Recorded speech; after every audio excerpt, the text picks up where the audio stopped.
Well, first of all, congratulations to Tennessee. They did what they needed to do to win the game, earned it.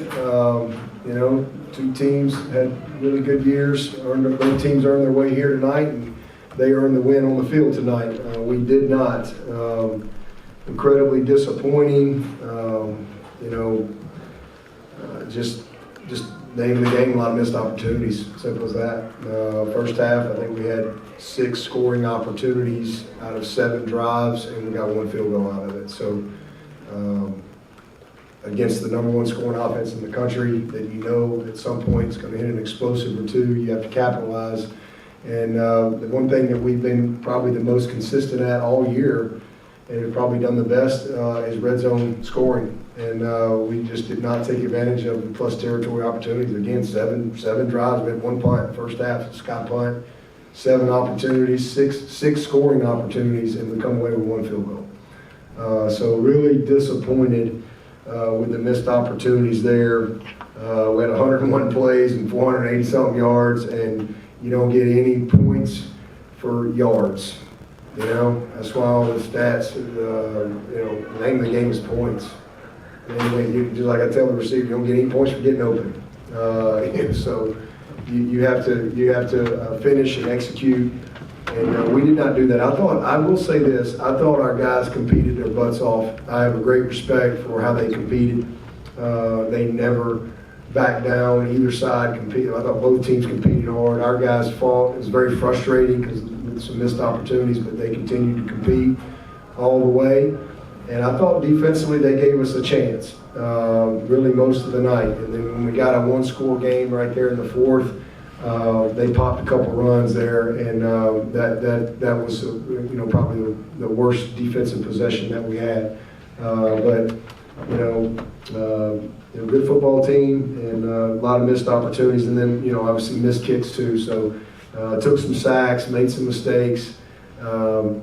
My man Cade, who's not in here yet, you know, you can easily see how talented he is and what a great player he's going to be. He made a lot of great plays, but he also had some you know, some just mistakes. Simple as that. You know, just took some sacks on some hots, took a sack on a sprint out. Obviously, the situation right there at the end can happen. These are all things he'll learn from, but what a great opportunity, what a great moment for him to be able to go and play and compete. And again, did a lot of good things, made some big time throws. So didn't go our way tonight, but definitely, you know, it's always sad when it comes to an end. It really is. It's always a sad situation because you're gonna, you know, this is kind of the last time you're gonna be with a lot of these guys. But especially when it doesn't go your way. But even when you win, it's sad, you know, because you got some relationships that, you know, are going to be in the room next year. And but I'm thankful for our seniors. I love those guys. I'm proud of, you know, how they competed.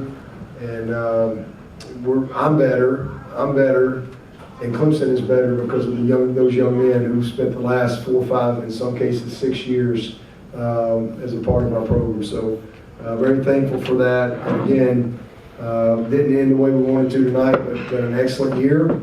11-3 and ACC champs, and especially coming off a very challenging year last year, and a lot of transition and a lot of change. So we're not anywhere near where we need to be or going to be, but we got better, and that's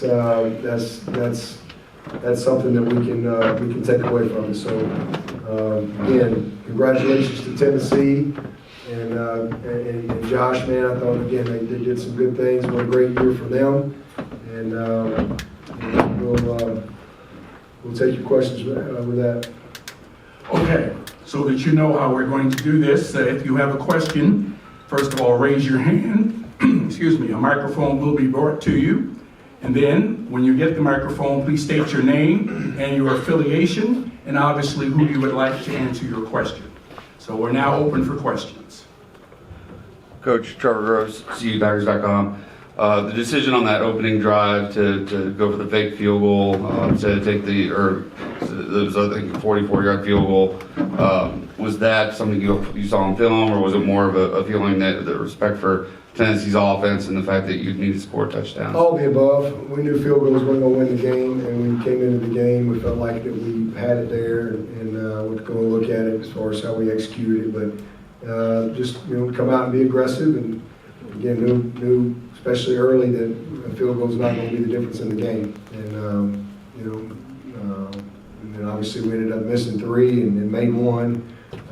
So just a plan coming in. Dabo, Vince Ferrara, 99.1 The Sports Animal in Knoxville. Tennessee got a lot of pressure on you guys on Cade. What would you see in terms of the pressure they were able to get? Was that anticipated in what they were doing to create pressure in this game? Well, a couple things. He took a couple sacks on a couple hots, where we don't have somebody for that guy. So, those are things we'll learn from. And then there's a couple times where I know we got beat one time, just got beat outside of right tackle, got ran by him. And then there's a couple times where, we've got to scramble a little bit better help our tackles a little bit. So there's a lot of things, but hey, they got some pressure for sure. Got to give them credit for that. Scott Eisberg, WCIV in Charleston. Cade, just how overall do you kind of rate your performance, and what kind of motivation does it give you for this off season? Yeah, just super proud of these guys right here. And I think we gave it all we had till the very last play. There's a lot of plays that I want back, but just super proud of how everybody competed. Just thankful for these seniors. Man, there's so many guys that y'all just don't get to see every single day that just have such an impact on me. From everybody, Coach Swinney, Hunter Johnson, Shep, KJ. I mean, there's so many times that that I need help, and they're there for me, and just so thankful for these guys.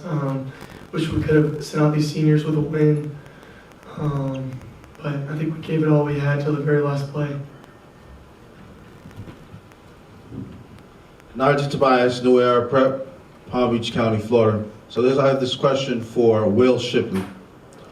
Will, you really battled it out throughout the whole game. There was one play that really stood out. You had that acrobatic play in the first half. Let's talk about your athleticism, and let's talk about how you just always will yourself every single play, no matter what. Yeah, I'll just start off by saying I do it for the guys around me, and I wouldn't want to play for any other university. I love my brothers, and that's truly who I do it for. So I go out there, make a couple plays, but I missed a couple as well that I wish I could have back. 4th and 1 earlier in the game, missed a signal. I shouldn't have those mistakes, especially mental errors. But at the end of the day, like Cade said, we competed. There's absolutely no doubt about that. But there's a lot of improvement to do on my end and just all around.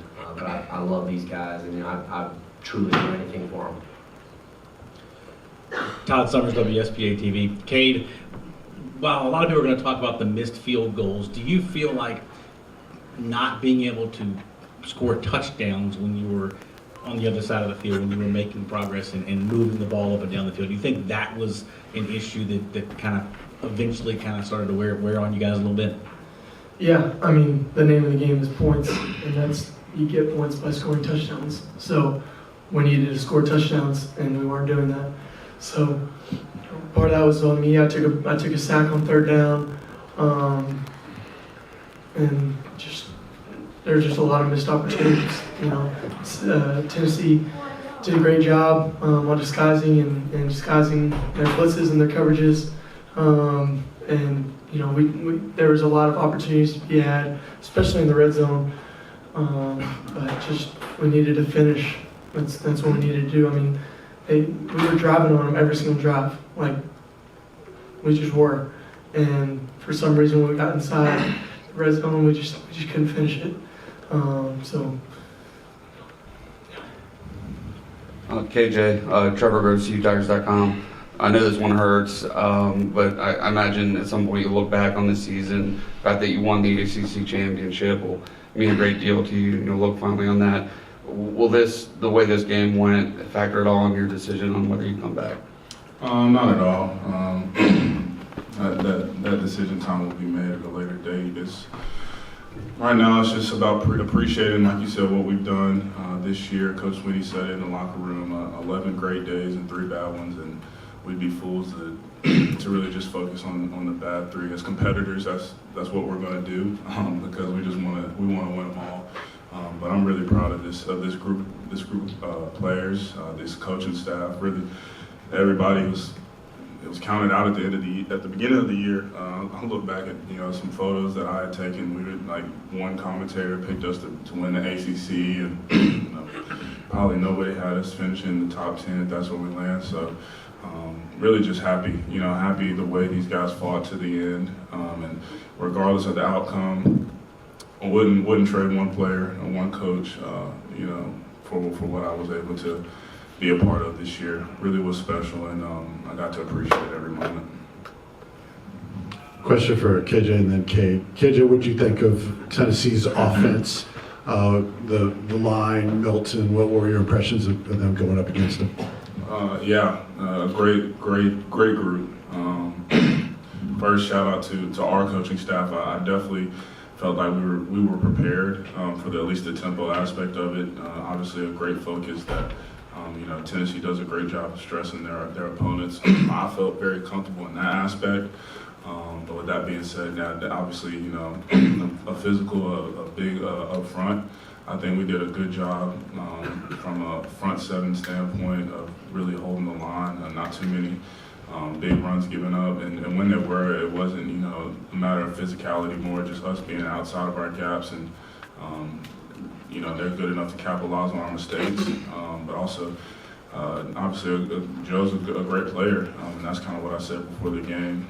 He hasn't, a lot of people haven't seen that because he hasn't got to play a lot this year, but I was very aware and capable of what he could do. So, like I said, it was a good night. I think on the defensive side, obviously, could have been much better. But they did a great job of capitalizing on some of the mistakes that we had, and we just have to learn from it. And Cade, you ran the ball an awful lot tonight. Was that game plan? Was that opportunity that presented itself within your reads? Why was that? Yeah, I think it just kind of just happened during the game. I think there were just plays to be had, and I don't think that was really the game plan coming into it. But ended up running some more inside zone, some more zone read, and just kind of happened. So. Yeah, Dabo, Phil Kornbluth, Sports Talk Media Network. People will say the Clemson program is slipping compared to where it was just a few years ago. What would you say to people who would look at your program after tonight and say that it has fallen from the elite? Well, I don't really know what to say to them. We're 11-3. Sure, I wish we were undefeated, but we've won the league 7 out of the last 8 years. I think that's only happened one other time. That was in the 70s by Alabama. So, we've been pretty consistent, and we'll continue to be consistent and keep trying to do everything we can to be undefeated around here. I think, we won 11 plus games. We won in 1981, won 12, and I think we went 31 years before we won 11 games again at Clemson. And we did that in 2012, and I think we've done it 8 times in the last 11 years. So I think we've been incredibly consistent. Disappointing tonight, for sure. But hey, we've got nobody out there has higher expectations than what we have. I promise you that. So again, we'll keep battling, we'll keep working, and there's a lot of great days ahead. So people say what they want to say, always have, always will. We're just going to keep doing what we do, and I've heard all those things before. So we're off to a good start this decade, and if you look at the totality of our program, we've done a lot of great things. So, and then on top of that, we had 90 guys make a 3.0 this semester. 90. That's a school record. We had 17 guys make a 4.0 or better. So for some people, it's all about the scoreboard. For our program, it's about really developing them in all areas, and we've been able to do that consistently. Nobody's been more consistent than us. Not perfect, we work hard and try to win every game. These guys bust their butt, man. Y'all saw what this kid's got the ability to do. I mean, he's got some plays. We all got plays we'd like to have back, but you got a chance to see how special he can be, and then you see the heart of these guys. You got a freshman, a sophomore, and a senior sitting up here, and they are three of the greatest ambassadors that any university could ever have. So, again, you want to win every single game, and when you're a competitor, that's what you strive for. But at the end of the day, seasons come and go. Every year is a new journey. We got better this year. We didn't get where we wanted to go, but we got better, and especially coming off of a very challenging season last year. And I'm again thankful for the opportunity that we had to get here and a lot of young guys to learn. I appreciate our fans that drove. We had a lot of fans come and support us, and I really appreciate them, and also appreciate the Orange Bowl people in making it a great week. And we're all disappointed. So my focus is on the young men in that locker room and making sure that we learn from this and that we keep getting better, keep moving forward. We're going to have two more questions. The first here in the front, and then the second will be in the back. This question is for Coach Dabo Swinney. Coach, how do you encourage the players not only in a winning situation but also in a losing situation? How do you just keep them all together, the whole team? Well, you're honest. We all take ownership, and we stay together. I mean, you win and you lose together. When you step in a competitive arena, especially one like we compete in, you're gonna win and you're gonna lose. It's gonna be part of it. So you have to just you got to manage the success and you got to manage the failure, as we always say. So obviously we failed tonight. We got to manage that. We got to own that. But you also have to create the right perspective, because at the end of the day, we're teachers, and we always have an opportunity to teach. So, like always, you watch the tape, you apply the lessons, and now that the season is over, you're going to study everything about our season, and we start back over in January. January the 13th, we'll have our first team meeting, we'll reset, and the 2023 journey will be upon us. And we'll get back in the fight and go back to work. And we hit 3 out of our 5 goals this year. If we hit 5 out of 5, you win the national championship. So we'll get back to work and see if we can have a better year next year. See if we can keep getting better. And so you just try to keep them together, be honest, and keep a good perspective. Our final question. Mark Whiteman, WYFF, for KJ and Will, as two of the leaders on this team all year long. How will you sum up this season? What are the things you will remember? Yeah, I think the toughest part about it is you just remember the relationships and kind of what you got from those. I think about KJ and what he's done for me. He took me under his wing right when I got here, and I've learned more from him than I could ever ask. So I think that's the biggest thing for me is just the relationships. I'm gonna miss all the seniors. We're coming back hungry, and there's no doubt about that. And then looking overall on the year, it's not where we wanted to get, not where we wanted to be, not how we wanted to finish, but there's no doubt that we competed, and I think we've got a bunch of dudes on this team who are hungry to come back next year and improve something. So got to keep our heads down, got to work in the off season, get right back to it. But there's no doubt that we've got what we need in that locker room to get where we want to go. As for myself, when it comes to this year, like Coach Swinney said, just I look back and know we got better. I know we grew in the right direction. Been a part of a lot of great teams here, and this will go down as one of them. Just inside out, and all the, like Ship said, all the relationships and the great moments we've had, the love that has been, shared on this team was probably, the best and the most genuine out of all my time here. And I remember, all the free popcorn that I could have. And we had movie nights before the game. I love popcorn. I really appreciate Coach Swinney for allowing that for the team. It's really been a blessing, for my life. So, yeah, it's just been a lot of great times, and a lot of time to really look back and really enjoy and think about those times. Well, that concludes this portion of our press conference. We want to thank Coach Swinney and KJ, Will, and Cade for joining us tonight. We wish them the best going into the off-season and entering next season. Thank you for representing the ACC and Clemson University so well. Thank you very much, Coach. Thank you, guys. Thank you. Thank y'all.